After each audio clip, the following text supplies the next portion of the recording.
111 সংখ্যাটি হতে পারে। এখানে তিনটা অপশন দেওয়া আছে, অক্টাল, বাইনারি, ডেসিমাল। তিনটা অপশন মধ্যে তোমরা আশা করি সবাই ভালো আছো। তোমাদের জন্য আমি ইরফান ভাই নিয়ে এসেছি আরেকটি এমসিকিউ 3.1 এর। সেই এমসিকিউটা হচ্ছে, তোমরা সবাই একটু বোর্ডের দিকে দেখলেই বুঝতে পারবা, 111 বা 111 সংখ্যাটি হতে পারে। এখানে তিনটা অপশন দেওয়া আছে, অক্টাল, বাইনারি, ডেসিমাল। তিনটা অপশন আমাকে দেওয়া আছে।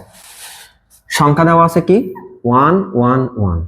একটা জিনিস তোমরা মনে রাখবা, বাইনারি গণনা করা হচ্ছে 0 থেকে 1, আর অক্টাল গণনা করা হচ্ছে 0, 1, 2, 3, 4, 5, 6, 7, 0 থেকে 7, 0 থেকে কত 7।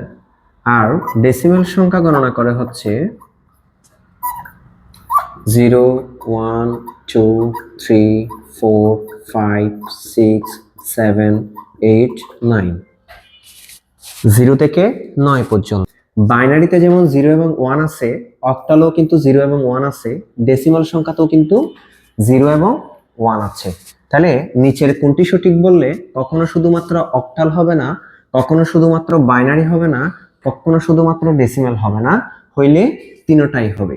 মানে অক্টাল সংখ্যাও হবে, বাইনারি সংখ্যাও হবে, ডেসিমাল সংখ্যাও হবে। কেন হবে ভাইয়া?